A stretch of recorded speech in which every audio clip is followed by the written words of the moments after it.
안녕하십니까. 사회복지 정책론 핵심 요약 강의 들어가도록 하겠습니다. 이번 시간이 첫 시간입니다. 챕터 6 사회복지 정책론인데요. 출제된 문제들을 보면은 조금 어렵다라는 생각을 할 정도로 정책은 전체 영역 중에서 8가지 영역 중에서 쉽지 않은 영역이다, 이렇게 말씀드릴 수 있겠습니다. 그렇다고 해서 사회복지 정책론을 공부하지 않으면 3교시에서 여러분들이 자칫 과락이 나올 수 있습니다. 그래서 사회복지 정책론의 내용들을 핵심 요약 강의라도 한 2번 정도는 쭉 보시고 기출 문제, 그 다음에 실전 문제, 이런 문제들을 잘 살펴주시는 것이 중요하다 말씀드릴 수 있겠습니다. 사회복지 정책론은 정책의 여러 용어들이 있습니다. 그 용어의 개념을 잡는 것이 상당히 먼저 우선적으로 중요하다는 걸 말씀드립니다. 예를 들어서 신우파라는 단어가 나온다. 그게 무슨 뜻이냐? 그 다음에 1강에도 나오지만 기회의 평등이란 게 무엇이냐? 파레토 효율이 무엇이냐? 그 다음에 수량적 평등이 무엇이냐? 이런 어려운 단어들이 좀 나옵니다. 그러한 용어의 개념을 잡는 것이 상당히 중요하다는 걸 미리 말씀드리고, 그 다음에 사회복지 정책은 골고루 출제됩니다. 목차에서 전반부에서 끝에 있는 우리나라의 사회복지 정책까지 상당히 골고루 출제되는 경향이 있기 때문에 전반적으로 쭉 훑을 필요가 있다. 어느 부분을 집중적으로 공부하기보다는 전반적인 학습이 필요한 것이 바로 사회복지 정책이다, 이렇게 말할 수 있겠습니다. 자, 이 정도 여러분들이 학습의 방향을 좀 잡아주시면 되겠고요. 자, 첫 번째 사회복지 정책의 영역을 하겠습니다. 자, 1강부터 좀 이렇게 만만치 않은 것들이 나오기 때문에 잘 들어주셔야 됩니다. 협의와 광의가 있습니다. 이거는 여러분들이 암기법으로 끝내셔도 되는 것입니다. 마샬이라는 학자는 사회복지 정책의 영역을 협의로 규정한 바가 있습니다. 거기에 보면 건강보장, 소득보장, 주택, 교육, 사회복지 서비스 이렇게 되어 있는데요. 이 5가지의 암기법은 건소주 교사입니다. 그래서 오른쪽에 건소주 교사, 건강, 소득, 주택, 교육, 사회복지 이렇게 정리하면 되겠고, 그 다음에 이제 광의가 있습니다. 광의는 이제 협의를 아우르면서 별도의 영역이 따로 있는 거죠. 그게 바로 2가지인데 노조광으로 외우시면 됩니다. 노동과 조세 또는 고용과 조세, 이 2가지가 바로 광의 영역에 포함된다라고 보시면 됩니다. 즉 광의 영역은 협의의 영역 플러스 노동 또는 고용 정책과 조세 정책에 들어간다. 그래서 노조광 이렇게 외우시면 되겠죠. 건소주 교사가 협의고 그 다음에 노조광은 노동과 조세가 광에 포함된다, 이렇게 정리를 하시면 되겠습니다. 출제 포인트는 아닙니다. 여러분들이 기본적으로 사회복지 정책의 영역이 협의가 있고 광의가 있다더라, 어떤 것이냐, 그 정도만 아시면 됩니다. 2번째부터 중요한데요. 2번째 별표 쳐주시기 바랍니다. 사회복지 정책 가치로서의 평등입니다. 가치의 동그라미를 쳐주시기 바랍니다. 사회복지 정책의 가치는 여러 가지가 있을 수 있는데 그중에 평등을 먼저 이야기하고 있습니다.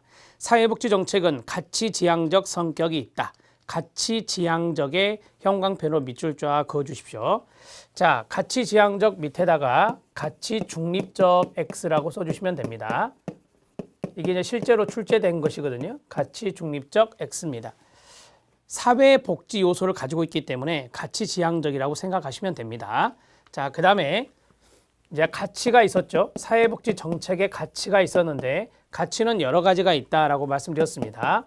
첫 번째가 평등, 2번째가 효율, 3번째가 자유, 그 다음에 사회적 적절성, 사회적 적절성, 그 다음에 연대, 사회연대, 사회연대를 우리가 사회적 책임이라고도 합니다. 사회적 책임. 이러한 것 등을 우리는 바로 사회복지 정책의 가치들이라고 말할 수 있습니다. 자, 그러면 평등부터 들어가겠습니다. 수량적 평등과 비례적 평등과 기회적 평등 3가지가 나와 있습니다.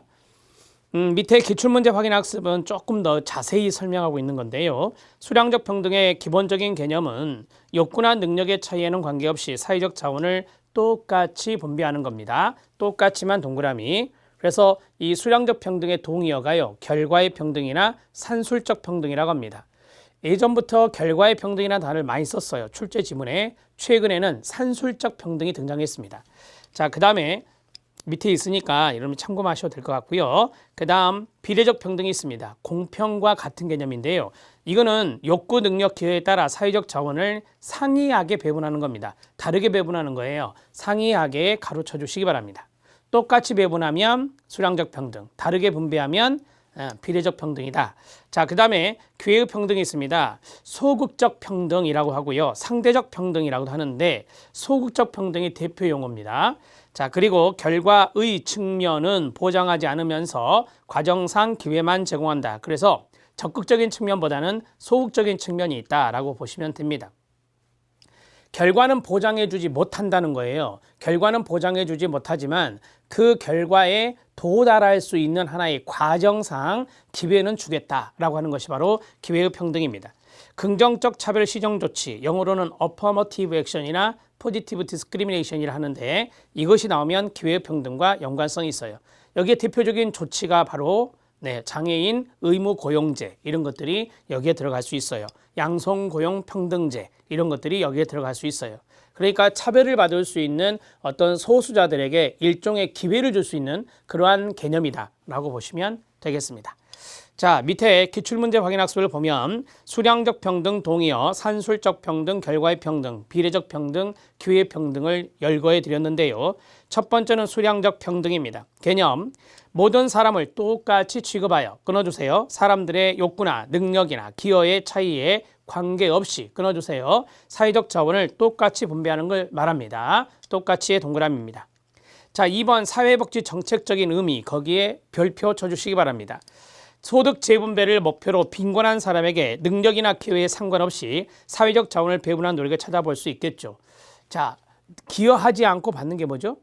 기여하지 않고 받는 거. 빈민한 사람에게 드리는 거. 그게 바로 뭐죠? 네, 공공부조잖아요. 공공부조가 바로 이 수량적 평등의 개념과 딱 맞아떨어지는 거예요. 그러니까 능력에 상관하지 않겠다. 그 다음에 기여에 상관하지 않겠다. 이러한 것들, 그러한 것들을 판단해 볼 때 기여에 상관없이 여기 해당될 수 있어요. 기여에 상관없이 기여를 않더라도 빈곤한 사람이니 최저 보장 수준만큼 보장해 주겠다라고 하는 거잖아요. 그런 것들이 바로 수량적 평등에 해당될 수 있다. 국민기초생활보장법에 의한 공공부조급여가 사회복지 정책적 의미에서 수량적 평등과 연관성이 있다라고 말할 수 있겠습니다. 자, 비례적 평등이 있습니다. 개념은 개인의 욕구, 노력, 능력, 기여에 따라 사회적 자원을 상이하게 배분하는 것을 평등의 개념으로 상정하는 것이다 라고 했고요. 공평과 동의어라 했습니다. 사회복지 정책적 의미를 보면 사회보험이 대표적인 사례가 됩니다. 사회보험과 같이 보험료를 많이 낸 사람에게 더 많이 급여하는 방법, 국민연금이 여기에 들어갈 수 있겠죠. 자, 이러한 방법에서 찾아볼 수 있는데요.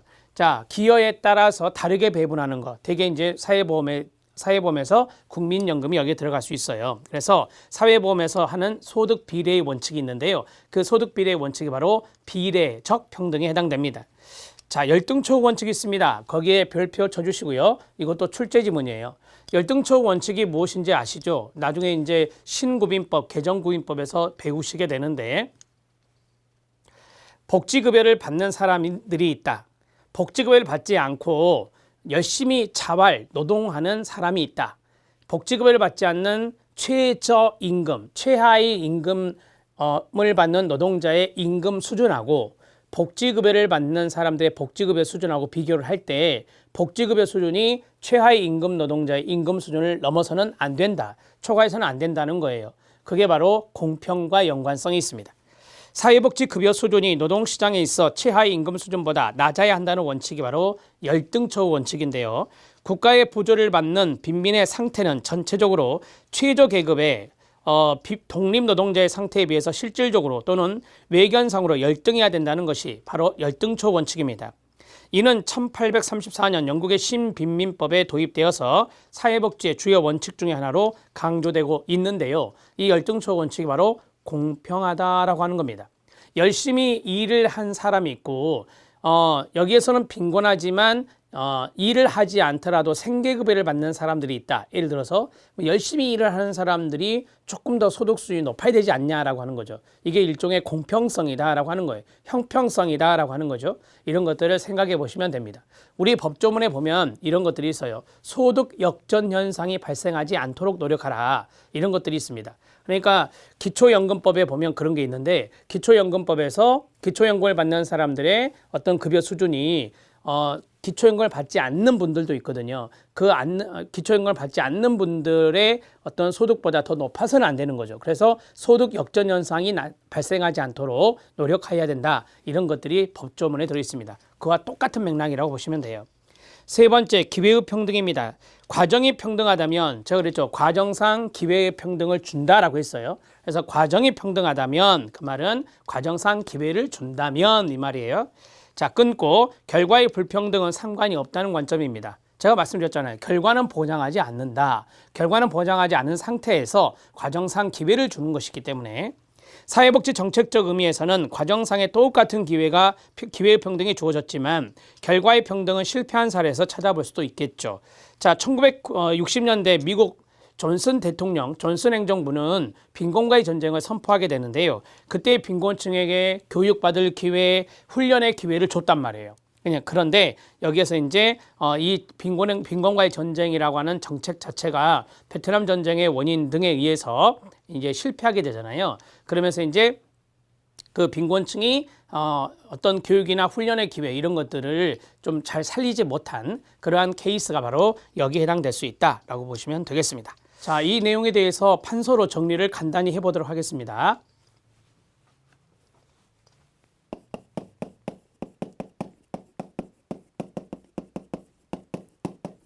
자, 수량적 평등이 있고 그 다음에 비례적 평등이 있고 기회 평등이 있다. 자, 수량적 평등의 동의어를 말씀드렸죠. 수량적 평등의 동의어는 결과의 평등, 그 다음에 산술적 평등, 결과 산술이 동의어가 되고, 자, 비례적 평등의 동의어는 공평이다 라고 말씀드렸습니다. 그 다음에 기회 평등은 소극적 평등이다. 이렇게 정리해 드렸죠. 자, 먼저 사례부터 말씀을 드리면 수량적 평등의 대표적인 사례가 바로 공공부조가 여기에 해당될 수 있다.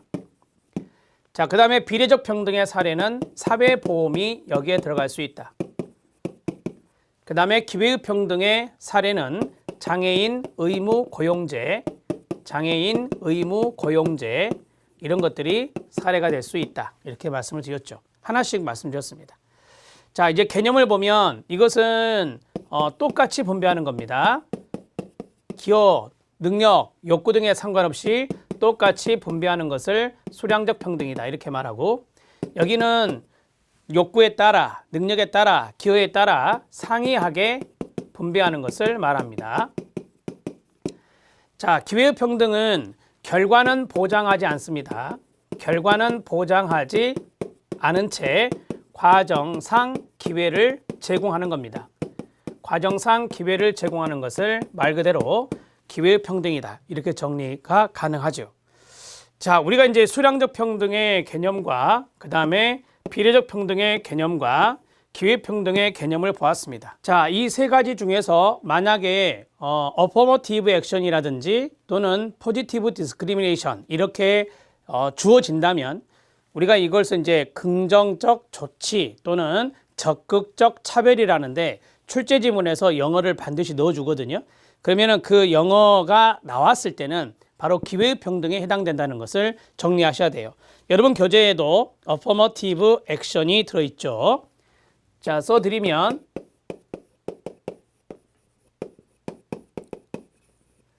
affirmative action이 여러분 교재에 나와요.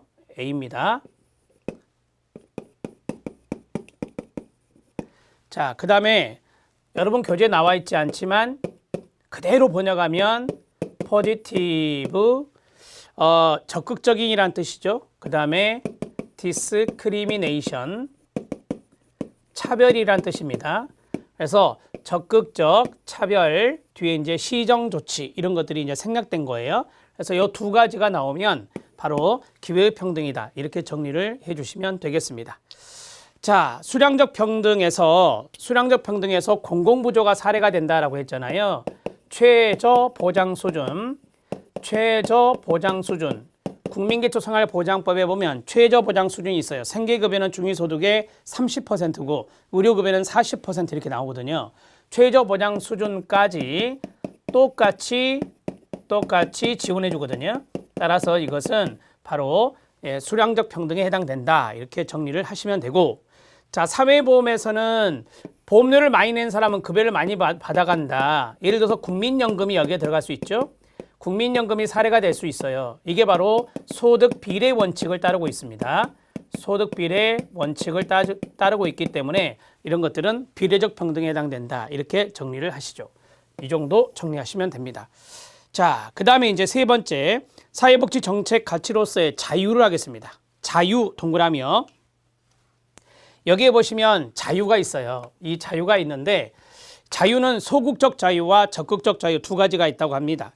소극적 자유는 우리가 보통 알고 있는 자유예요. 간섭받지 않는 것. 이게 바로 이제 소극적 자유가 되는 거고, 적극적 자유는 뭐냐면 내가 능력을 가지고 있다. 그러면 그 능력을 최대한 발휘할 수 있는 자유예요. 그래서 일명 능력의 자유라고 하거든요. 그러면 소극적 자유는 다른 사람의 간섭만 동그라미, 간섭 또는 의지로부터 자유, 기회의 측면을 강조한다라고 했어요. 되게 자유주의 이념에서 많이 강조하는 거고요. 그 다음에 적극적 자유는 자신의 능력을 발휘할 수 있는 자유다. 능력 동그라미요. 능력 측면을 강조하는 거고, 되게 이제 사민주의나 사회주의 이런 데서 이제 적극적 자유를 강조한다라고 하거든요. 그래서 자유주의 이념 쪽은 소극적 자유고, 사회주의 이념 쪽은 바로 이제 적극적 자유를 강조한다. 나중에 조진 윌딩의 그 복지 이념이 나와요. 복지 모형이 나오는데 거기에서 뭐 반집합주의, 소극적 집합주의, 폐비한 사회주의, 마르크스주의가 나와요. 거기에서도 또 이제 뭐 앞에 두 가지 반집합주의와 소극적 집합주의는 자유주의 색채이기 때문에 소극적 자유를 강조하고, 폐비한 사회주의와 마르크스주의는 사회주의 색채이기 때문에 이거 두 가지는 적극적 자유를 강조해요. 이런 것들도 나중에 나오게 됩니다. 자, 그 다음에 네 번째, 사회복지 정책 수단적 가치로서의 효율성입니다. 자, 거기 보면 또 가치란 단어가 나왔죠. 효율이란 단어가 여기 있네요. 그렇죠? 자, 그러면 여기에서 수단적 가치로서의 효율.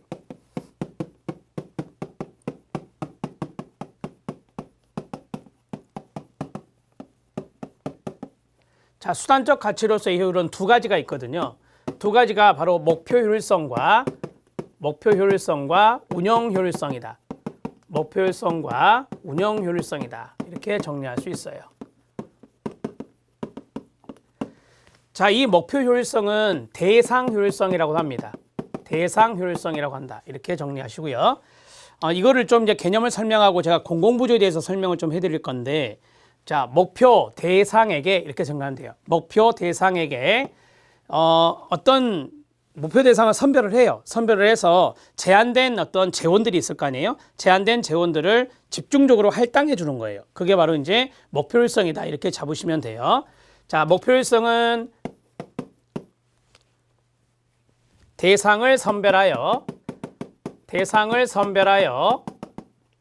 자원을 집중 할당하는 거다. 자원을 집중 할당하는 것을 우리가 목표율성, 대상율성이라 한다. 자, 여기는 뭘까요? 운영이 중요한 거잖아요. 그렇죠. 운영입니다. 자, 운영 절차가 단순하면 좋겠죠.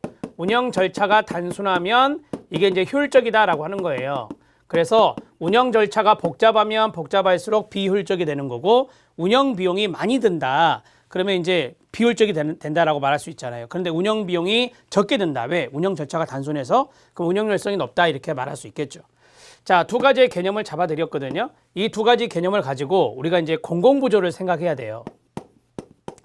공공부조를 생각해 보면 공공부조는 목표 효율성이 어떻고 운영 효율성이 어떠냐, 이런 것들을 좀 생각해 봅시다. 공공부조는 아시죠? 저소득층에 있는 많은 분들을 선별합니다.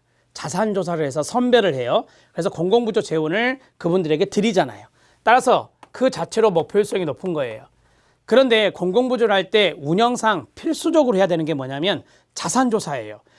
그분과 배우자의 소득, 자산 이런 거 다 보고 또 부양의무자 능력의 부양의무자 뭐 소득, 재산 능력 다 보는 거잖아요. 이 자체가 상당히 복잡한 절차를 거치게 되는데 그러한 운영 절차가 단순하지 않고 복잡한 것이 바로 자산조사예요. 그래서 이것은 운영열성이 낮다라고 말할 수 있는 거죠. 이렇게 정리를 하시면 됩니다. 자, 이렇게 정리하고 이제 교재 볼게요. 자, 대상 효율성과 같은 것이다. 정책 표적의 효율성과 같은 것이다. 목표를 우리가 타겟이라고 하거든요. 그래서 표적이라는 단어를 쓰는 거예요. 정책 표적의 효율성과 유사 개념으로 정책의 목표 대상들에게 끊어요. 그 정책에 사용되는 재원의 자원의 집중적인 할당 정도를 말한다. 운영 효율성은 정책을 운영할 때 얼마나 적은 비용을 활용하느냐. 적은 비용을 활용하려면 운영 절차가 단순화되죠. 복잡하지 않아야 된다는 거예요. 그게 바로 운영 효율성의 개념이다라고 하는 겁니다. 이해되셨죠? 자, 그 다음에 기출문제 확인 학습을 하겠습니다. 배분적 효율이 나옵니다. 배분적 효율을 우리가 파레토 효율이라고 하는데 대개 이제 배분적 효율이라는 단어보다는 파레토 효율로 많이 나옵니다.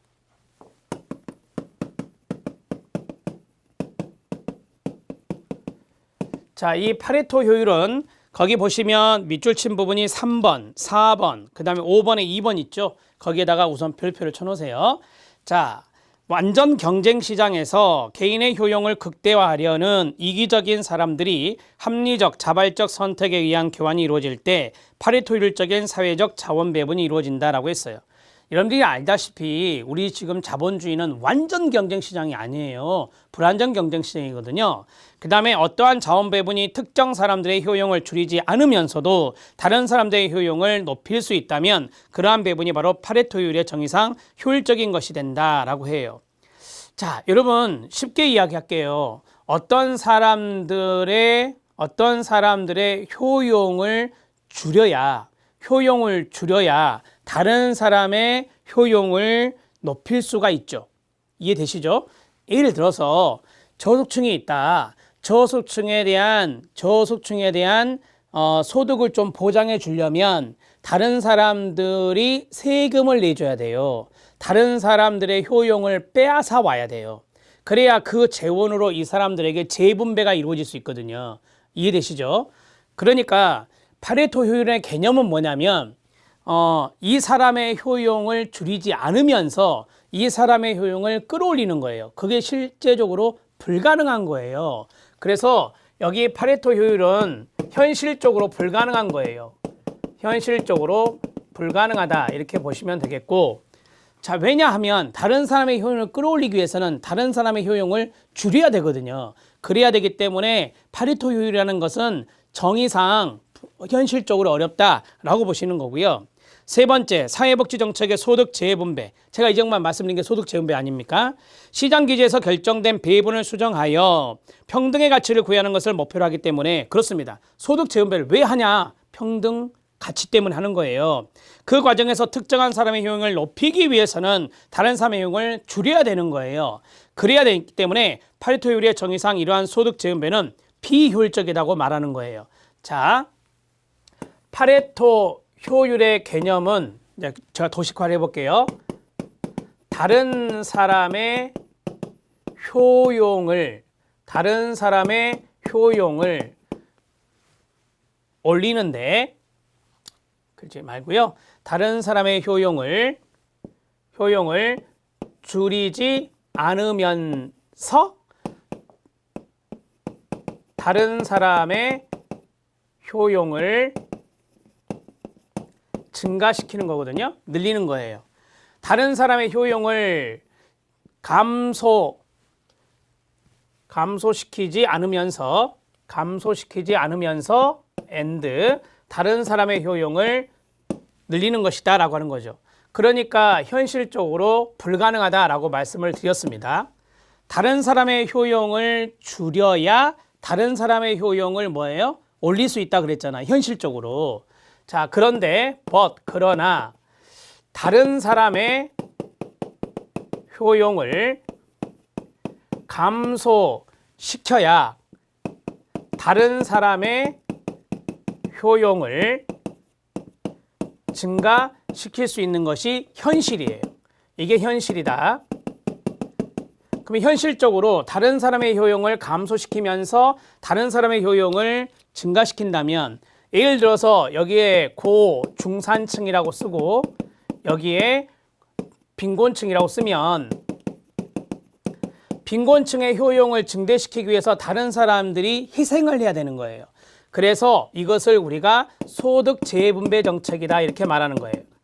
소득 재분배 정책을 이퀄 평등 정책이에요. 평등 정책. 따라서 사회복지적인 측면에서 소득 재분배 정책이나 평등 정책은 이것에 어긋나는 거잖아요. 그래서 파레토 효율의 정의상 비효율적이다라고 하는 거예요. 파레토 효율적 측면에서 비효율적이다 이렇게 정리할 수 있어요. 자, 조금 쉽게 이해시켜 드리려고 이렇게 그림을 그려가면서 했습니다. 원래 이 개념은 뭐냐? 파레토 효율성이다. 그러나 소득 재분배 평등 정책이라는 걸 하고 있다. 왜? 빈곤한 사람들이 있기 때문에 이 사람들이 내는 세금으로 이 사람들에게 뭐예요? 소득 재분배를 해주는 거잖아요. 그게 공공부조 정책이잖아요. 공공부조 정책이 평등 정책이거든요. 그래서 다른 사람의 효용을 감소시켜야 다른 사람의 효용을 증가시킬 수 있다.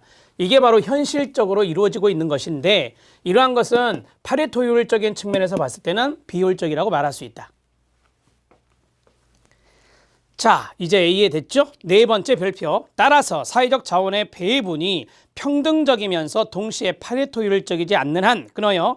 사회복지 정책이 추구하는 평등의 가치와 효율의 관계는 대체적일 수밖에 없다. 오른쪽에 상충적이라고 나오죠. 우리 출제 지문에 상충적으로 나왔어요. 그러면 이건 틀린 겁니다. 상충이라는 게 뭐냐면 이런 걸 상충이라고 그래요. 코쿤이 이야기한 건데요. 평등을 지향시키면 효율은 떨어진다라고 하는 거거든요. 이게 바로 상충이라고 하는 거예요. 이게 바로 상충이라 한다. 근데 그렇지 않아요. 이 두 가지는 이제 상충적이다 이렇게 말할 수 있는데, 이건 틀린 거고, 상충적이다라고 하면 틀린 거고, 평등과 효율의 관계는 상호 보완적 관계가 돼야 돼요. 밑에 사례 좀 이따 보겠지만 상호 보완적이다라고 보셔요. 이 상호 보완적이 우리가 다른 말로 대체적이다 이렇게 말하는 거예요. 이게 맞는 겁니다. 그래서 평등과 효율의 관계를 이야기를 할 때 평등과 효율의 관계는 상호 보완적이고 대체적이다 이렇게 정리를 하시면 돼요. 우리가 평등의 가치를 쭉 이렇게 끌어올려요. 그런데 비효율적으로 하면 안 되죠, 당연히. 평등의 가치를 끌어올리더라도 효율의 가치가 훼손되면 안 되는 거예요. 그래서 그러한 효율성도 감안하면서 평등 정책을 쓰고 있는 거거든요. 그래서 이거는 상호 보완적이고 대체적이다 이렇게 이야기할 수 있는 거죠. 자, 다섯 번째 보면 파레토 효율성 또는 파레토 최적에서 1번 파레토 상태란, 효율적인 상태란 경제학에서 말하는 파레토 최적 상태를 의미하며 어떤 사람의 자원을 줄이지 않고서는 다른 사람의 자원을 증가시키는 분배 변화가 불가능한 상태다라고 했습니다. 자, 우리가 이제 그 오쿤이라고 하는 학자가 말한 것이 바로 이제 상충적인 것이 되거든요. 평등과 효율의 관계에서 평등을 확대하면 효율이 줄어들고 효율을 늘리면 평등이 감소하는, 그러니까 서로 이렇게 지그재그로 가는 거죠. 이걸 우리가 상충적이라 하거든요. 상충적인 면을 과도하게 오쿤이 강조한 면이 있습니다. 자, 오쿤이 이제 비판을 받는 것인데요. 평등과 효율은 1차적으로 각각 독립적인 목표로 설정되는 것이고 별도로 추구해야 될 과제입니다. 평등은 평등대로, 효율은 효율대로 별도로 추구해야 된다라고 하는 거죠. 또한 평등과 효율의 관련성을 볼 때는 말씀드렸죠. 상호 보완적인 측면, 상호 충돌하는 면을 균형감 있게 인식할 필요가 있다. 그런데 오쿤의 논의에서는 평등과 효율의 상호 보완적인 측면이 너무 경시되었다. 그래서 평등을 늘리는 것이 동시에 효율 향상에 크게 기여하는 면이 있음을 간과하고 있어요. 오쿤의 논의에서는. 자, 사례를 보겠습니다. 빈곤 가족에 대해서 소득을 지원합니다. 이게 이제 평등 정책이거든요. 이 소득 지원은 빈곤층과 아동의 생활을 안정시켜요. 얼마나 효율적입니까? 그 다음에 교육과 건강을 향상시켜요. 인적 자본 투자의 성격을 가져요. 그러니까 빈곤층에게 소득을 지원해 준다. 그러면 여기에 대해서 뭐 우리가 자활 정책 이런 거 하잖아요. 이런 정책을 하면서 소득을 지원받게 돼요. 그러면은 이제 자활을 하면 인적 자본 시장으로 나오게 돼요. 나오면 또 노동 시장이 또 활성화될 수 있는 부분도 있어요. 이러한 부분들이 바로 일자리 창출과 연관성이 있잖아요. 이게 어떻게 비효율적입니까? 따라서 평등 정책을 씀과 동시에 효율성을 다 가미하고 있는 것이다라고 보면 되고요. 또 평등한 소득 분배는 계층 간의 갈등을 줄일 수 있어요. 그 다음에 근로와 생산활동에 대한 사회 구성원의 노력을 증진시킬 수 있어요. 제가 말씀드렸던 자활이 여기에 들어가는 거죠. 자, 복지 지출은 또한 세계화 등으로 인한 경제 변동의 피해자를 돕는 기능도 있고요. 더 나아가서는 환경 변화에 대응한 경제 구조의 조정을 쉽게 할 수 있습니다. 사회 안전망이 강화되고 해고 근로자에게 생활 안정을 보장할 수 있다면 기업의 구조 조정도 한층 원만하게 진행될 수 있을 겁니다. 이런 것들이 이제 평등 정책을 씀과 동시에 효율성이 살아날 수 있는 그러한 것들이다 이거죠. 이러한 이유로 평등한 분배 상태는 효율을 떨어뜨리고 불평등한 분배 상태는 효율이 높다는 식으로 상충 관계를 부각시키는 것은 평등과 효율 관계를 균형 있게 인식하는 것이 아니겠죠. 그래서 평등과 효율의 관계는 그렇습니다. 평등과 효율의 관계는 대체적이다. 상충적이다 이렇게 나오면 이제 틀리다라고 하는 거예요. 자, 사회가 번영하려면 다수의 구성원이 투자와 근로에 적극적이고 혁신적으로 참여하도록 하는 인센티브를 제공해야 하지만 권력의 불평등을 고착화하는 사회 제도에서는 이러한 것이 좀 불가능할 수 있겠죠. 재분배가 이루어지지 않는 사회에서는 이게 어렵다는 거예요. 따라서 보다 장기적인 시각에서 평등과 효율의 관계를 볼 경우 그 상충적인 측면보다는 끊어요. 평등이 효율을 향상시킨다는 바로 상호보완적인 측면을 잘 고려할 필요가 있다라고 하는 겁니다. 자, 이 내용에서 중요한 부분은 이거밖에 없잖아요. 파리토 효율이 뭐냐? 근데 현실적으로 이렇게 이루어지고 있다. 사회복지적인 정책적인 측면에서. 그래서 현실적으로 불가능한 게 파리토 효율이다 이렇게 보는 거고요. 그 다음에 여기에 대해서 평등과 효율의 관계를 이렇게 상충적으로 뭐 평등이 낮으면 효율이 높다라고 하는 이런 것도 이게 상충적이 될 수 있는데 상충적의 의미는 틀리다라고 하는 거죠. 평등과 효율은 상호보완적이고 대처적인 관계에 있다 이렇게 정리를 하시면 됩니다. 자, 5번째까지 할 건데요. 평등 추구를 목표로 하는 사회복지 정책의 확대가 효율성을 저해한다는 관점 5가지입니다. 자, 우리가 이제 이것은 뭐 자유시장 경제론자들이 많이 비판을 하는 것 중에 하나인데 쉽게 말하면 효율성의 가치를 중요하게 생각하는 사람들이 이런 이제 복지 정책에 대해서 비판을 가할 수 있는 거예요. 자, 이걸 이제 그림으로 하면은 국가가 복지를 확대해요. 이게 이제 일종의 평등 정책입니다. 자, 그런데 효율은 떨어진다라고 하는 거죠. 국가가 복지 정책을 써서 평등을 추구하는데 효율이 떨어진다라고 하는 그 관점이 5가지 관점이 있다라고 하는 거예요.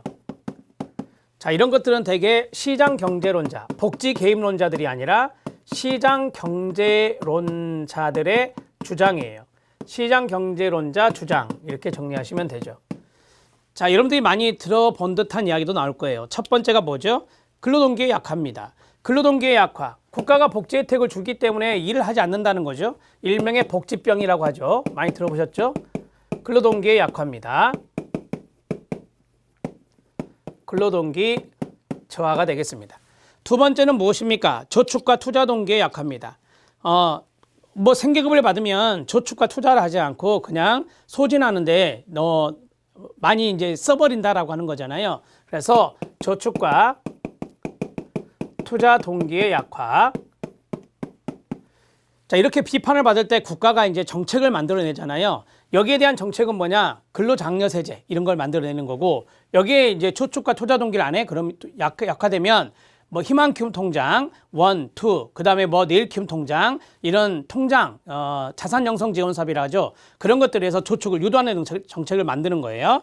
그 다음에 세 번째, 생산 부분은 이제 기업체거든요. 생산 부분에서 사용할 수 있는 자원의 축소다라고 했어요. 자, 가용 자원이라 할게요. 자, 가용 자원이 줄어든다라고 하는 거잖아요. 자, 인적 자원도 안 들어와, 물적 자원도 안 들어와. 그래서 가용 자원이 줄어든다라고 하는 거죠.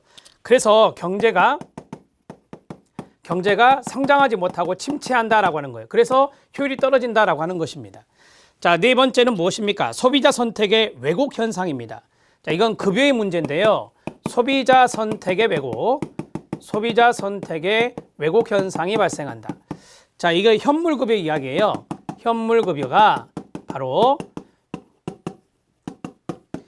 자, 소비자가 선택하지 않았는데도 현물이란 게, 물품이란 게 온다. 그게 이제 현물급여의 특징이죠. 물품 평등주의 입각해서. 그런데 사회적인 비용은 나갔어요. 급여가 나갔기 때문에 국가가 그 비용을 지불했겠죠. 그런데 정작 내가 선택하지 않은 거예요. 수급자가 선택하지 않은 거라고요. 그러니까 사회적인 비용은 많이 들었고 사회적인 이득은 떨어진다라고 하는 거죠. 자, 이것은 이렇게 생각하면 돼요. 사회적인 비용과 사회적인 이득적인 측면에서 볼 때 소비자가 선택하지 않았는데도 왜곡되게 다르게 받을 수 있는 게 현물급여인데 일종의 물품을 생각하면 되는데요. 비용이 더 많이 든다는 거잖아요. 그래서 우리가 비효율이다 이렇게 말하는 거예요. 다섯 번째, 정부의 실패입니다. 정부의 운영 실패라고 할 수 있어요. 자, 복지 확대, 즉 평등 정책으로 해서는 국가가 많은 복지 예산을 쏟아부어요. 복지 포퓰리즘 이런 것도 나오잖아요. 이런 대중영합주의에 의한 복지 포퓰리즘 이런 비판도 이제 국가가 받기도 해요. 정부가. 따라서 정부가 이런 것을 운영을 할 때 복지 체감도가 그렇게 쏟아붓지만 복지 체감도가 높지 않다. 그래서 재원의 낭비만 있는 거 아니냐. 이게 바로 재원 낭비다라고 하는 거예요. 재원 낭비다. 이런 것들을 정부의 운영 실패라고 말하는 거죠. 거기에 보면 쭉 이런 운영상 실패까지 이런 내용을 쭉 담고 있습니다. 이것은 뭐 최근에 거의 출제되진 않아요. 하지만 여러분들이 충분히 이해할 수 있겠죠. 복지병에 걸리게 한다. 그 다음에 저축을 안 한다. 그 다음에 가용자원이 그래서 줄어든다. 그 다음에 급여적인 측면에서 현물급여를 물품평등주의 입각에서 다 똑같이 주는데 소비자가 필요하지도 않는 급여가 물품이 나가기도 한다. 이런 측면에서는 비용의 낭비 아니냐.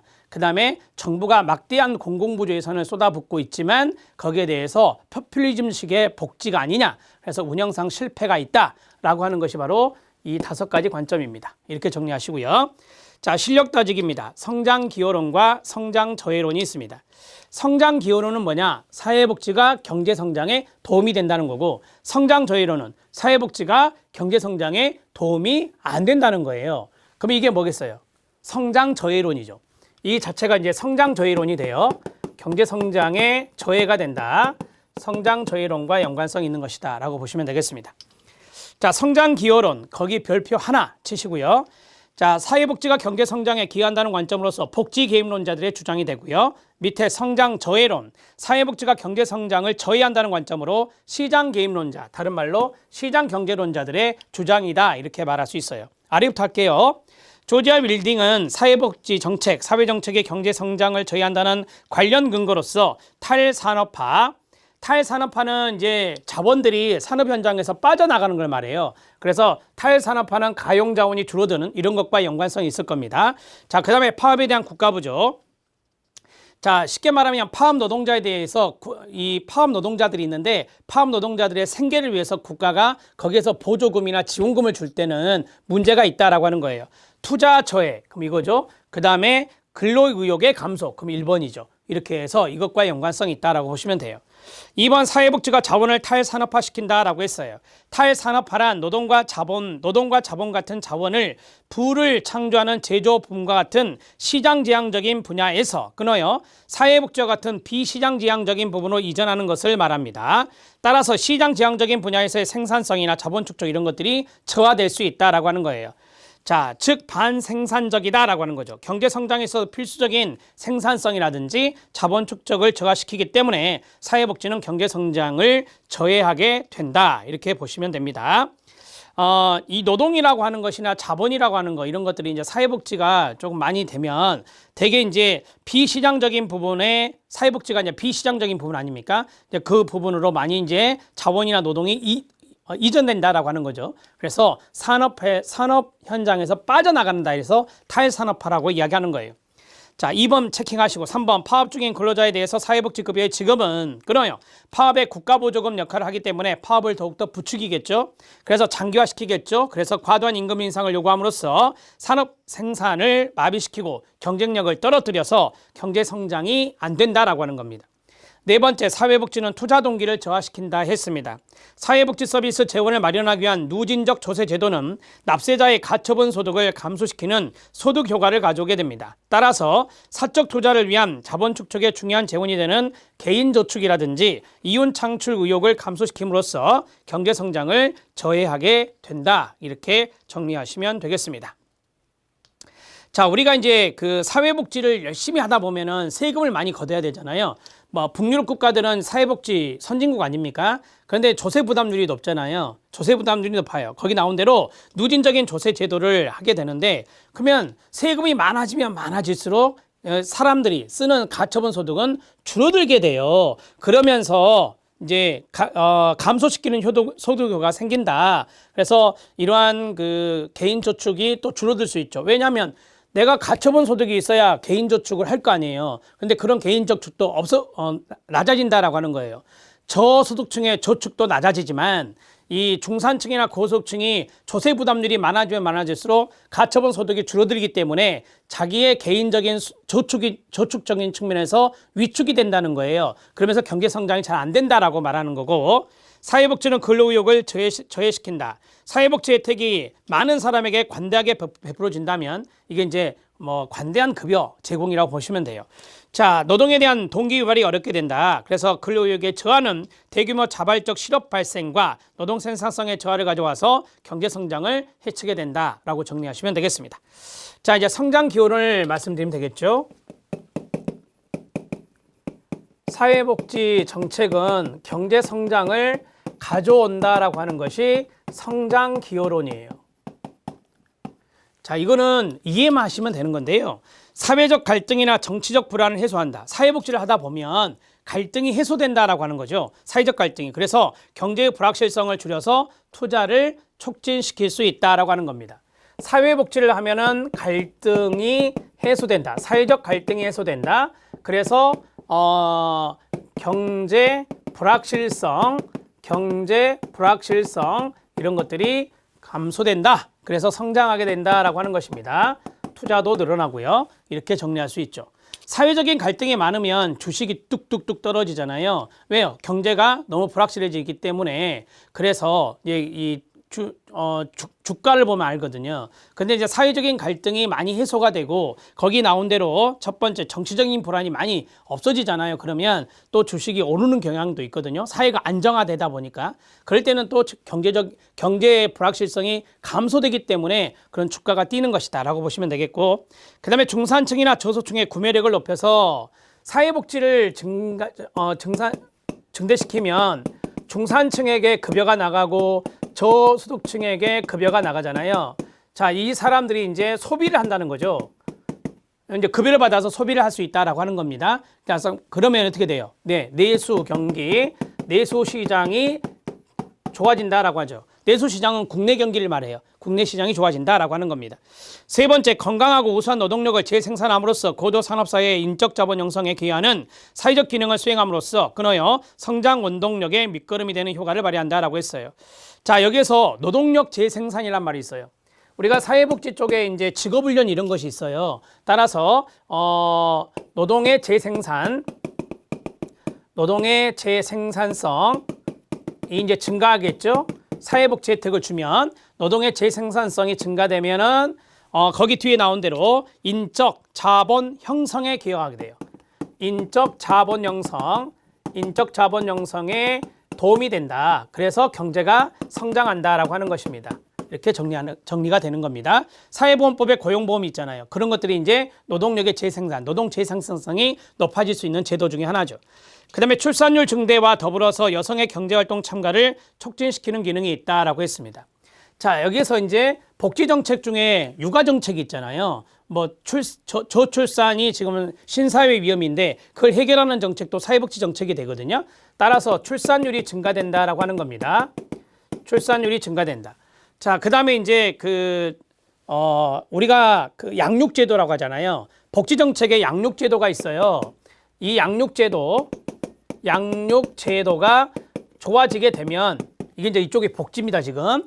자, 좋아지게 되면 여성이 노동시장으로 나오게 되잖아요. 그래서 여성의 노동시장 진입이 높아져서 경제 성장에 도움이 된다라고 하는 것입니다. 이쪽은 경제 성장에 해당되는 거예요. 자, 그다음에 마지막 5번 별표. 임금 인상의 요인이 되는 주거나 사회복지 서비스나 환경, 보건, 교육 등의 과도한 개인적 부담을 완화하여 여기서 끊어야 돼요. 생산 비용을 절감시킬 수 있다라고 했어요. 자, 예를 하나 들어보면 예를 들어 사교육비 해볼게요. 자, 사교육비가 많이 늘어난다. 사교육비가 늘어나면 노동자들은 자, 사교육비 부담이 너무 큽니다. 임금 올려주세요라고 할 수 있잖아요. 그런데 교육에 대한 복지 제도가 있다. 예를 들어서 고등학교까지 무상교육을 시킨다. 그러면 이제 고등학교까지 무상교육을 시켰다면은 거기에 대한 비용이 줄어드는 거 아닙니까? 따라서 기업에서는 임금 인상의 요인이 줄어들게 되는 거잖아요. 그래서 거기 보면 생산 비용이 인건비예요. 생산 비용을 절감시킬 수 있다라고 하는 것이 성장에 도움이 되는 거죠. 기업이 이제 너무 과다한 생산 비용이 들어가면 이제 기업이 위축되잖아요. 그런 것들을 막을 수 있다라고 하는 겁니다. 다양한 복지 제도를 실시하다 보면 기업의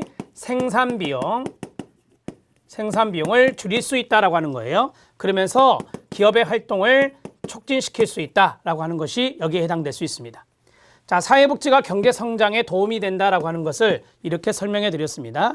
이쪽은 사회복지를 확대했을 때 좋은 거. 이로 인해서 경제가 성장할 수 있는 것을 이야기했어요. 이렇게 잘 매칭하시면 됩니다. 자, 여기까지 진행했습니다. 1강 어렵죠? 1강이 쉽지 않습니다.